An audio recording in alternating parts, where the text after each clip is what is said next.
à tous et merci à vous de nous rejoindre sur Monaco Info. Quels sont les titres de votre toute nouvelle édition? Les voici dans ce sommaire. La lutte contre l'évasion fiscale, tel était tout l'objectif de la venue de Pierre Moscovici en principauté. Pierre Moscovici qui s'est d'ailleurs entretenu avec son Altesse Sérénissime, le prince Albert II. Nouvelle ou plutôt triple nouvelle exposition proposée au NMNM Villa Paloma depuis le 20 février. José Sacré a suivi l'opération Monaco Tex New York et puis à l'issue de votre JT d'info générale, place à l'édition sportive Actu Sport dans laquelle il sera bien sûr question en basket de la victoire de Monaco face à Chalon en finale de la Leaders Cup.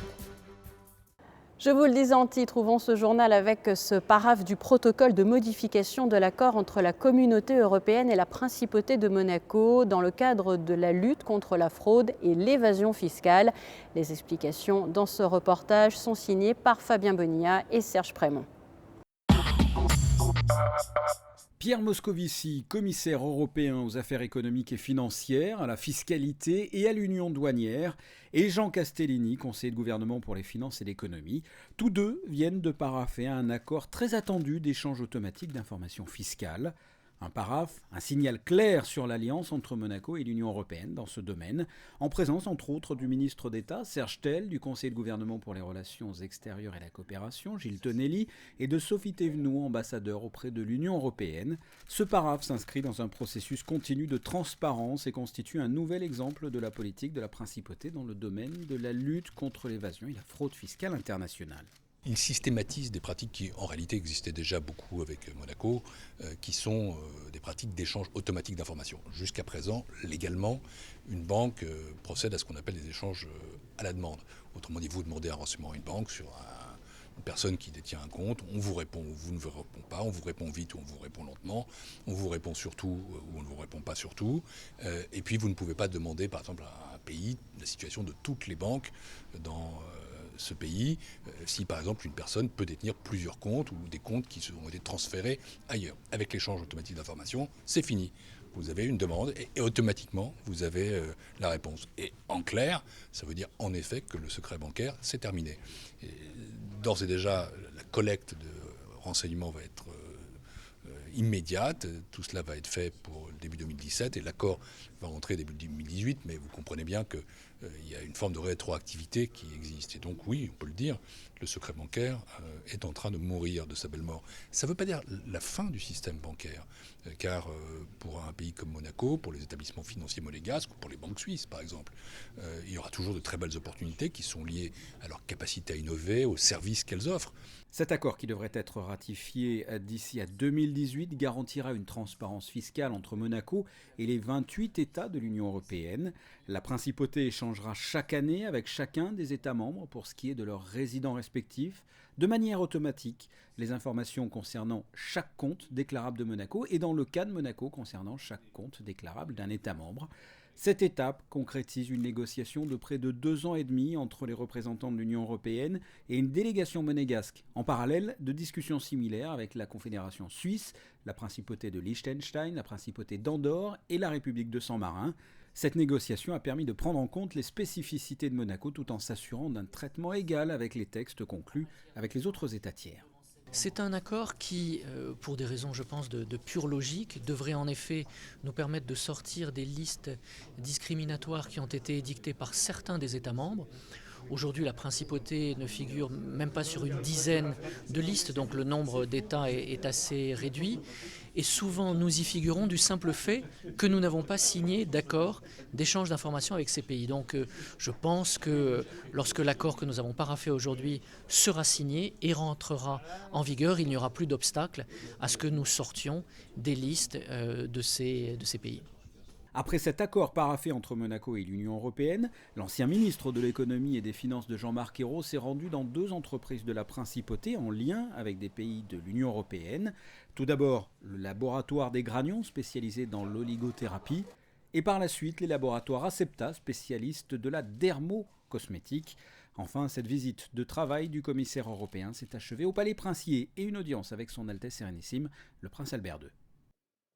Chapitre culturel, la Villa Paloma vous propose les œuvres de 3 artistes différents, Dwayne Hanson, Oscar Murillo ou encore Roland Flexner, tout ceci dans le cadre de la toute nouvelle exposition proposée par le NMNM. Vanessa Dessy vous livre plus de détails dans ce reportage.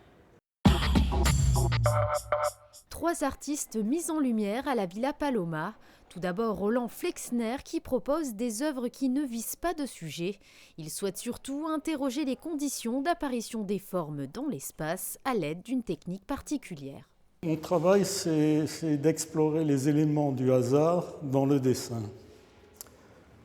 Dans la salle qui nous concerne, j'utilise un processus de trempage dans un médium liquide, de l'encre ou du graphite liquide.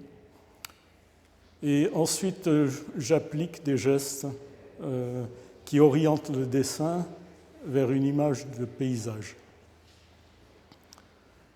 Donc je pars, si vous voulez, de la tâche. C'est un peu un art de la tâche. Et à partir de la tâche, une succession de gestes pousse l'image dans le sens du paysage.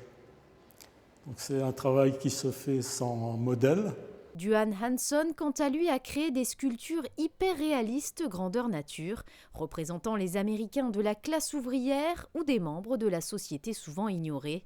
Fabriquées en résine de polyester, fibre de verre ou bronze, l'artiste cherchait à réaliser des personnages considérés comme totalement banals dans la vie quotidienne. L'exposition de Dwayne Hanson avait déjà eu lieu cet été à Londres, c'était un grand succès. Et on s'est questionné justement sur, déjà dans notre travail de collaboration avec les Whitney, comme ça, de présenter l'artiste le travail d'un autre artiste américain, après Richard Archwager, qui effectivement, il n'avait jamais été trop considéré par le monde, si on peut dire, des recherches de la culture. Et donc on se retrouve finalement avec quelqu'un qui travaille sur des formes assez hyper réalistes. Donc dans notre idée de montrer le travail de certains pionniers, ça nous semblait naturel et assez pertinent montrer le travail de Dwayne Hanson. Pour terminer, direction la Video Room qui montre une scène de rue en Colombie dans laquelle les gens discutent, boivent, dansent sur une musique live. Le film a été enregistré par l'artiste Oscar Murillo lui-même pour mettre en évidence la notion de communauté.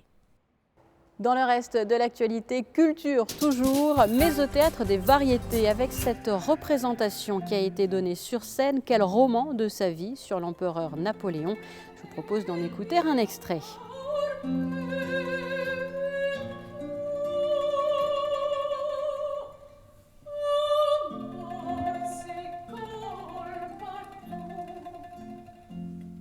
Et puis toujours au Théâtre des Variétés, sachez que le cycle de conférences de la Fondation Prince-Pierre se poursuit avec le 29 février, Éric Orsena qui viendra parler de la fragilité des rivages. Quittons à présent la principauté de Monaco pour rejoindre New York où se sont rendus Serge Prémont et José Sacré afin de suivre les ballets de Monte-Carlo qui étaient à Manhattan pour plusieurs représentations, mais pas seulement. L'objet du reportage que vous allez suivre a bien été l'opération Monaco Takes New York. Pour célébrer le retour des ballets de Monte-Carlo à New York, où ils ont donné 4 représentations de Cendrillon de Jean-Christophe Maillot, le consulat général de Monaco et le Monaco Government Tourist Office, en collaboration avec l'ambassade de Monaco, ont organisé dans le cadre de l'opération Monaco Takes New York une semaine gastronomique Flavors of Monaco. Nous souhaitions un petit peu décliner les aspects de Monaco, non seulement le côté artistique, mais le côté aussi audiovisuel et le côté aussi culinaire. Et nous avons eu la chance de pouvoir faire venir pendant une semaine à New York, dans 2 restaurants qui sont vraiment des institutions new-yorkaises de la famille Massioni, le Cirque et Circo, de pouvoir avoir le talent de chef Paolo Sarri, qui est le chef, exécutif chef du Monte Carlo Beach Hotel à New York, pour justement présenter sa cuisine avant-garde et innovative qui est bio-organique. Après la conférence de presse donnée par son Excellence Madame Maggie Macario Doyle, ambassadeur de Monaco aux États-Unis, en présence de Jean-Christophe Maillot, chorégraphe directeur des ballets de Monte-Carlo, d'Alice Blangero, photographe, qui présentait une sélection de ses meilleurs clichés au Christie's Rockefeller Plaza New York, et Paolo Sarri, chef exécutif du Monte-Carlo Beach Elsa, le seul cuisinier bio au monde étoilé au guide Michelin. Paolo Sarri a exercé ses talents non seulement lors du dîner de l'ambassadeur donné le 16 février en présence du consul général de Monaco à New York, M. Gildo Palanca-Pastor et de nombreuses personnalités, mais aussi durant toute la semaine de Flavors of Monaco dans les prestigieux restaurants new-yorkais Le Cirque et Circo. C'est extraordinaire, c'est une satisfaction aussi d'être le testimonial, l'ambassadeur de la cuisine monégasque. On peut dire aussi un peu du sud de la France, ici à New York. Donc bien sûr, après on a trouvé à côté un partenaire exceptionnel, le restaurant Le Cirque. Qu'est-ce que vous leur préparez aux clients de cet établissement prestigieux? La même chose qu'à Monaco ou bien vous avez des plats un peu particuliers? Faites-nous saliver. Bon, les plats, on a choisi des plats signature du menu de AS à Monaco, donc le biosam bien sûr, le biosam c'est vraiment notre assiette signature. Après, on a fait notre spaghetti à la bottarga de moulets et caviar, un petit croustillant de pommes de terre avec des asperges, on a les premiers asperges et de la truffe des œufs de caille, notre rouget, donc la rouget avec les petits légumes, pour continuer un petit pré-dessert, on sorbet à la carotte, les premières carottes qu'on arrive, et naturellement les soufflets à Elsa avec les amandes. Les résultats, bien sûr, c'est excellent. Il manque mes producteurs, à mes petits potagers pour donner les touches exceptionnelles de cette opération. Mais on a trouvé ici quand même des ingrédients biologiques très bon niveau. Nous reviendrons dans une prochaine édition sur les événements artistiques de ce Monaco Tex New York, à savoir les représentations des ballets de Monte-Carlo au New York City Center et l'exposition photo d'Alice Blangero.